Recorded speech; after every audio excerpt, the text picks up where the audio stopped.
Maha Morales.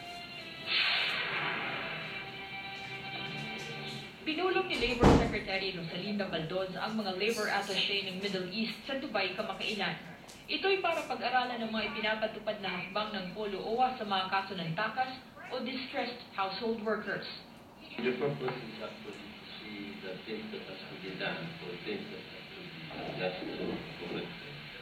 to avoid problems as was experienced in the past and the threat. Sa darating na Abril naman, isasagawa ang ikalawang pag-uusap ng Labor Office ng Abu Dhabi sa United Arab Emirates at ng Pilipinas tungkol sa management of contractual migration. It's a well-rounded approach on how to take care of our workers in terms of the quality of protection in which we can and meet the priority times. Nag-uusap na po tayo bilaterally kung paano po maayos itong challenge na ito sa ating very excellent bilateral relations. Tinalakay naman ni Foreign Affairs Undersecretary Rafael Seguis ang kalagayang pangseguridad sa ilang bansa sa Middle East. Problema pa rin ng Syria kung saan may mga household worker na naiipit sa kaguluhan doon.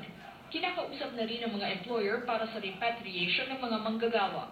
What we are doing is to negotiate for the amount with the employer so that the workers can be released for exit. And if they are undocumented, funds is being provided by the DSA under the Assistance for National Life.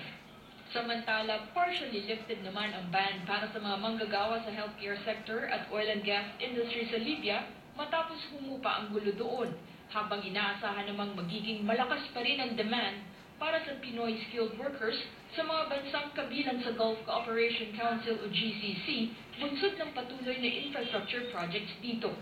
Infrastructure is for Filipinos continue to be seen and to be felt in terms of the number of workers that they are recruiting from the Philippines.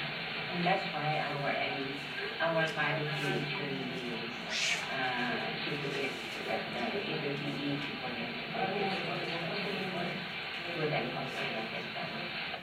Nagbabalita sa Middle East, Maha Morales, Dubai.